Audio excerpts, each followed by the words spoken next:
நம்ம திராவிட மாடல் அரசை பொறுத்த வரைக்கும் ஒவ்வொரு மாவட்டத்துக்கும், ஒவ்வொரு வட்டத்துக்கும், ஒவ்வொரு ஊராட்சிக்கும் என்ன தேவைன்னு பார்த்து செஞ்சிருக்கிறோம். இப்படி புதுக்கோட்டை மாவட்டத்தை புத்தம்புது கோட்டையா உருவாக்கக்கூடிய நோக்கத்தோட செய்யப்பட்டு இருக்கக்கூடிய திட்டங்கள் சிலவற்றை மட்டும் ஹைலைட்ஸா சொல்லணும்னா, திருமயத்தில் அரசு மருத்துவமனை, நெல் கொள்முதல் நிலையம், ஆலங்குடியில் நெல் கொள்முதல் நிலையம், புதுக்கோட்டை மருத்துவக் கல்லூரி பக்கத்தில் பல் மருத்துவக் கல்லூரி, புதுக்கோட்டை ராஜகோபால தொண்டமான் அவர்களுக்கு மணிமண்டபம், புதுக்கோட்டை அண்ணா சிலையிலிருந்து அறந்தாங்கி செல்லும் சாலையில் கீரனூர் வர 40 கோடி மதிப்பீட்டில் சாலைகள், 344 அரசு பள்ளிகளில் ஆய்வகங்கள், தேவஸ்தானம் கட்டுப்பாட்டில் இருக்கக்கூடிய 33 திருக்கோயில்களில் திருப்பணிகள் செய்யப்பட்டிருக்கு. 255 திருக்கோயில்களை பராமரிப்புக்கு மானியத்தை உயர்த்தி இருக்கிறோம். அது மட்டுமல்ல, பயனடைகிற வகையில் 4 லட்சம் பேர் பயனடையக்கூடிய வகையில் 1820 கோடி ரூபாய் மதிப்பீட்டில் காவேரி கூட்டுக்குடிநீர் திட்டப்பணிகள் தொடங்கப்பட்டிருக்கு. இப்படி இன்னும் ஏராள பணிகள், திட்டங்கள் இருக்கு. இவ்வளவையும் செஞ்சு கொடுத்திருக்கிற காரணத்தால தான் உங்ககிட்ட உரிமையோடு வாக்கு கேட்க வந்திருக்கிறேன். நம்ம திராவிட மாடல் செஞ்சிருக்கக்கூடிய சாதனைகளை பற்றி நிறைய செய்திகளை நீங்க பார்த்திருப்பீங்க. திமுக நம்முடைய அரசு ஒரு திட்டத்தை செயல்படுத்தினா அது சாதனை திட்டமாக தான் இருக்கும். நம்மோட சாதனைகள் தான் இந்தியாவுக்கே பெஞ்ச் மார்க்காக இருக்கு. எடுத்துக்காட்டுக்கு சொல்றேன், கிரிக்கெட்ல பல பிளேயர்ஸ் பல ரெக்கார்டுகளை வச்சிருப்பாங்க. ஆனா சச்சின் டெண்டுல்கரை பார்த்தீங்கன்னா அவர்கிட்ட எல்லா ரெக்கார்டுமே இருக்கும். அரசியல் அப்படிப்பட்ட முறியடிக்க முடியாத எல்லா ரெக்கார்டும் நம்ம திமுக தான் செஞ்சிருக்கு என்பதை பெருமையோடு சொல்றேன். இனியும் தொடர்ந்து நாம தான் ரெக்கார்ட் பிரேக் பண்ணவும் போறோம். நம்ம திட்டங்களை பார்த்து தான் இன்னைக்கு பல்வேறு மாநிலங்கள் காப்பி அடிச்சுக்கிட்டு இருக்காங்க. ஏன் ஒன்றிய அரசை காப்பி அடிச்சுக்கிட்டு இருக்கு. மக்களுக்கான முன்னோடி திட்டங்களை செயல்படுத்துறதுல திமுக தான் ஓஜி, ஒரிஜினல். இந்த ஸ்டாலினோட அப்படிப்பட்ட திட்டங்களை சொல்லட்டா,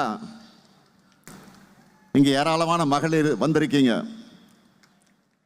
என் சகோதரிகள், இங்க இருக்கக்கூடிய சகோதரிகிட்ட கேட்கிறேன்,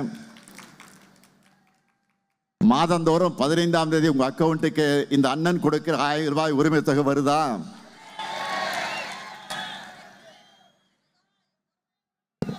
திராவிட மாடல் 2ல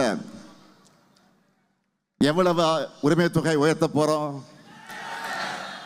டபுள் ஆக்க போறோம். 2000 உயர்த்த போறோம். இல்லத்தரசிகளாக இருக்கக்கூடிய பெண்கள் தங்களோட அன்றாட செலவுகளுக்கு கூட மற்றவர்களை சார்ந்திருக்க வேண்டிய நிலை இருந்துச்சு. அதை உரிமை தொகையால உடைச்சிருக்கோம். எங்க அண்ணன் ஸ்டாலின் தர சீர் மகளிர் எல்லாரும் இன்றைக்கு உரிமையோடு பேசுறாங்க. அடுத்து விடியல் பயணம். பெண்களோட பொருளாதார சுதந்திரத்திற்கு அடிப்படையாக அமைஞ்சிருக்கக்கூடிய ஒரு புதிய புரட்சி திட்டம். அது சம்பாதிக்கிற பணத்தில் குறிப்பிட்ட அமௌண்ட் போக்குவரத்துக்கே செலவாகிடுது. வீட்டுக்குள்ளேயே பலர் முடங்கி இருக்கக்கூடிய நிலையை உடைச்சிருக்கிறோம். கடைகளுக்கு போய் ரேஷன் பொருட்களை வாங்குறதுல இருக்கக்கூடிய சிரமங்கள் அனுபவிக்கிறாங்கன்னு எனக்கு தெரிய வந்துச்சு. அவங்க தான் வாங்கிறதுலேருந்து நான் சும்மா இருந்துடல. வயதானவங்களுக்கு நாம தான் துணையாக இருக்க வேண்டும் நினைச்சேன். அப்படி தொடங்கினது தான் தாயுமானவர் திட்டம்.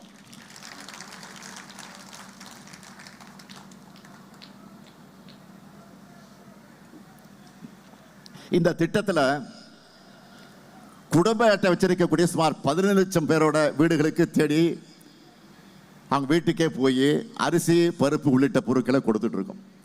அவங்களும் மனசார வாழ்த்திக்கிட்டு இருக்கிறாங்க. ஆனால் இத்தனையும் செஞ்சிட்டு இருக்கக்கூடிய இந்த ஸ்டாலின் கொரோனாவில் போய் இருக்கணும் பழனிசாமி வன்மத்தோடு பேசிட்டு இருக்கிறார். பழனிசாமி அவர்களே, இந்த ஸ்டாலின் இருந்து என்னோட மக்களுக்கு இன்னும் ஏராளமான திட்டங்களை செய்யத்தான் போறேன். அதை நீங்க பார்க்கத்தான் போறீங்க. தமிழ்நாட்டை இன்றைக்கு இந்தியாவிலேயே டபுள் டிஜிட் வளர்ச்சி பெற்ற மாநிலமா நம்ம திராவிட மாடல் உயர்த்தி இருக்கு. இந்த அடித்தளத்திலிருந்து திராவிட மாடல் 2.0 ஆட்சியில் புதிய உயரங்களுக்கான பயணத்தை தொடங்க போறோம். அதற்கான திட்டம் தான் சூப்பர் ஸ்டார் வந்திருக்கிறார். சூப்பர் ஸ்டார் சூப்பர் ஸ்டார் யாருன்னு கேட்டா சின்ன குழந்தைகளுக்கு கூட சொல்லணும். இது தேர்தல் அறிக்கை, நம்மோட தேர்தல் அறிக்கை. அதில் என்ன ஹைலைட்? இங்க இருக்கக்கூடிய மகளிரை கேட்கிறேன், உங்க அண்ணன் இந்த ஸ்டாலின் கொடுக்க போற கூப்பன் எவ்வளவு?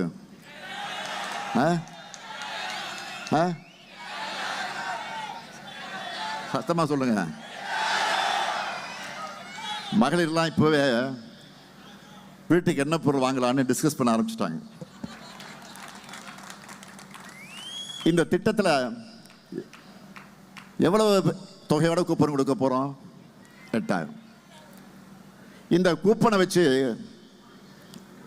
உங்களுக்கு தேவைப்படுகிற வீட்டு உபயோகப் பொருளை புதுசாக வாங்கிக்கலாம்.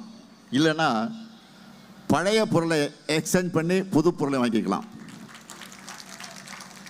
உங்களுக்கு பிடிச்ச கடையில் உங்களுக்கு பிடிச்ச பிராண்டை வாங்கிக்கலாம். வீட்டுக்காரெல்லாம் கேட்காதீங்க. ஏதாவது கேட்டு முறைச்சாங்கன்னா அண்ணன் கிட்ட சொல்றேன்னு சொல்லுங்க. நீங்க உங்க இஷ்டம், உங்க சாய்ஸ். அடுத்து 20 லட்சத்துக்கும் அதிகமான உழவர்கள் பயன்பெறக்கூடிய வகையில் நவீன மின்சார பம்பு செட்டுகளை வழங்க போறோம். உயர்கல்வி முடிச்சிருக்கக்கூடிய 5 லட்சம் இளைஞர்கள் வேலைவாய்ப்பு பெறக்கூடிய வகையில் நான் முதல் திட்டத்தில் 1500 ரூபாய் உதவித்தொகையோட 6 மாசம் பயிற்சி வழங்க போறோம். நெல் கொள்முதல் விலை குவிண்டால் ஒன்றுக்கு 3500 ரூபாயாக உயர்த்தி வழங்கப்படும். கரும்பு கொள்முதல் விலை டன் ஒன்றுக்கு 4500 ரூபாயாக உயர்த்தி வழங்கப்படும். பால் கொள்முதல் விலை லிட்டர் ஒன்றுக்கு 5 ரூபாய் உயர்த்தி வழங்கப்படும். முதியோர் உதவித்தொகை 1200 ரூபாயிலிருந்து 2000 ரூபாயாக உயர்த்தப்படும். மாற்றுத்திறனாளிகளுக்கான உதவித்தொகை 1500 ரூபாயிலிருந்து 2500 ரூபாயாக உயர்த்தப்படும். கலைஞர் கனவு இல்லம் உள்ளிட்ட திட்டங்கள் மூலமா வீடற்ற ஏழைகளுக்கு அடுத்த 5 வருஷத்துல 10 லட்சம் வீடுகள் கட்டித்தரப்படும். டெல்டா மாவட்டங்களுக்கான சிறப்பு வளர்ச்சி திட்டம். புதுக்கோட்டையில் இயந்திர தயாரிப்பு குழுமம் உருவாக்கப்படும். இந்த ஸ்டாலின் சொன்னதை செய்வான். நான் கலைஞருடைய மகன், சொன்னதை மறக்க மாட்டேன், மறுக்க மாட்டேன். ஆனா பாஜகவோட கிளைக்கழக செயலாளராக இருக்கிற பழனிசாமி அவர்களால் இப்படி ஏதாவது சாதனைகளை சொல்லி கூட்டு வாக்கு கேட்க முடியுமா? எங்கேயாவது சாதனைகளை சொல்லி பார்த்துருக்கீங்களா? எங்கேயாவது கொள்கைகளை பற்றி பேசி பார்த்துருக்கீங்களா? எங்கேயாவது மாநில உரிமைகளுக்கு பழனிசாமி குரல் கொடுத்ததை பார்த்துருக்கீங்களா? நிச்சயம் பார்த்துருக்க மாட்டீங்க. ஏன்னா பாதம் தாங்கி பழனிசாமி கிட்ட கொள்கைகளும் இல்லை, சாதனைகளும் இல்லை. அதனால்தான் சாக்கடைக்கு சமமான சொற்களையும் அவதூறுகளை பேசி அவர் ஒரு தரமற்றவர் நிரூபிச்சிட்டு இருக்கிறார். என்டிஏ என பெயரிடற தமிழ்நாட்டுக்குள்ள பின்வாசல் வழியாக கொண்டு வர்றதுக்கு தேர்ந்தெடுக்கப்பட்டிருக்கக்கூடிய முதன்மை அடிமைதான் பழனிசாமி. அவர் பழனிசாமி இல்லை, ஆமாம் சாமி. ஆமாம் சாமி அடிமை சாமி சொல்லலை. எதுக்கெல்லாம் ஆமாம் சாமி போடுறாரு? குடியுரிமை திருத்த சட்டம். அவர் நினைச்சிருந்தா அவங்க எம்பிக்கள் ஆதரிக்காமல் தடுத்திருக்க முடியும். ஆனால் ஆமாம் சாமி போட்டு இஸ்லாமியர்களுக்கு துரோகம் செஞ்சார். அதே போல் வக்ஃப் போர்டு திருத்தம், அந்த திருத்த சட்டத்தை ஆதரித்து சிறுபான்மையினருக்கு துரோகம் செஞ்சார் அடிமைச்சாமி. அடுத்து கிறிஸ்தவர்களுக்கு எதிராக FCRA சட்டம் கொண்டு வர போறாங்க. கூட்டணியில் இருக்கிற பழனிசாமி தேர்தலுக்காவது அதை எதிர்த்து பேசி இருக்கிறாரா? அடுத்து நீட் தேர்வை பற்றி பேசுறார். நீட் தீர்மானத்தை ஒன்றிய அரசு தான் நிறுத்தி வச்சிருக்குன்னு எல்லாருக்கும் நினைச்சுக்கிட்டு இருந்தோம். ஆனால் அதை ஒன்றிய அரசு திருப்பி அனுப்புனதையே கிட்டத்தட்ட 2 வருஷமா மறைச்சு வச்சவர் தான் பழனிசாமி. அந்த மாதிரி துரோகம்லாம் யாரும் பண்ணலை. உடனே அங்கே என்ன பண்ணணும்னு கேட்பார். நான் ஏற்கனவே பல முறை சொல்லியிருக்கிறேன், நீட் தேர்வு ஒழிக்கப்பட வேண்டும் என்பது எங்களுடைய நிலைப்பாடு. ஒன்றியத்தில் இந்தியா கூட்டணி ஆட்சி அமைஞ்சிருந்தா நீட் தேர்வு தமிழ்நாட்டில் இருந்திருக்காது. அதுக்கான உறுதியை பிரதமர் வேட்பாளராக இருந்த அருமை சகோதரர் ராகுல் காந்தி அவர்களே பேசியிருக்கிறார், பல கூட்டங்களில் பேசியிருக்கிறார். ஆனால் கூட்டணி கட்சியோட தயவோட ஆட்சி அமைக்கிற பிரதமர் மோடி அவர்களை பார்த்து தமிழ்நாட்டுக்கு நீட் விலக்கு தாங்கன்னு அடிமைசாமியால் கேட்க முடியுமா? நீட் தேர்விலிருந்து விலக்கு பெற சட்டபூர்வமாக நாங்கள் போராடிக்கிட்டு தான் இருக்கிறோம். கொள்கையை வெற்று பிழைக்கிற அடிமைசாமி கூட்டத்திற்கு சுயமரியாதை உணர்வும் இருக்காது, மாநில உரிமைகளும் புரியாது. இப்போ கூட நாடு முழுக்க மக்கள் என்ன சொல்றாங்க? மோடிஜி வேர் இஸ் எல்பிஜி கேட்டுக்கிட்டு இருக்காங்க. மோடிஜி வேர் இஸ் எல்பிஜி அப்படி கேட்டுக்கிட்டு இருக்காங்க. பல ஓட்டர்களை இழுத்து மூடிட்டாங்க, பல ஓட்டர்களை மெனுவை குறைச்சிட்டாங்க, பல ஓட்டர்களை விலையை ஏற்றிட்டாங்க. இதனால உணவுக்காக ஓட்டர்கள் நம்பி இருக்கக்கூடியவங்க பெரிதும் பாதிக்கப்பட்டிருக்கிறாங்க. இதையெல்லாம் முழுவீச்சில் சரி செய்ய முயற்சிக்காம சிலிண்டர் விலைய 200 ரூபாய் உயர்த்திருக்கிறாங்க, அதுவும் சரியாக வழங்கப்படுறதில்லை. இதையெல்லாம் பார்த்து பழனிசாமி குரல் கொடுத்திருக்கிறாரா? அதனால தான் அவரை அடிமைசாமின்னு சொல்றோம். பழனிசாமி அவர்களை துரோகத்தில் டாக்டரேட் பட்டம் வாங்குற அளவுக்கு எல்லாருக்கும் இவ்வளவு துரோகம் செஞ்சுட்டு வாய்க்கு சாம பொய்ய பேசிட்டு இருக்கீங்களே. தமிழ்நாட்டு மக்கள் நல்லா புரிஞ்சுக்கணும், தமிழுக்கும் தமிழினத்துக்கும் தமிழ்நாட்டுக்கும் துரோகம் செய்வது பாஜகவுடைய வழக்கம். அதுக்கு துணை போறதுதான் அதிமுகவுடைய பழக்கம். இவங்களோட அத்தனை துரோகனை கடந்துதான் நம்ம திட்டங்களை எல்லாம் செயல்படுத்திக்கிட்டு இருக்கிறோம். உரிமை தொகை தடையில்லாமல் கிடைக்க வேண்டும் என்று சொன்னால் விடியல் பயணம் தொடரணும்னா, காலை உணவு திட்டம், புதுமை பெண், தமிழ் புதுவன், நான் முதல்வன், மக்களை தேடி மருத்துவம் உள்ளிட்ட திட்டங்கள் நிறுத்தப்படாமல் தொடரணும்னா திராவிட மாடல் ஆட்சிதான் மீண்டும் அமையணும். இனி செல்லும் இடமெல்லாம் செய்தி.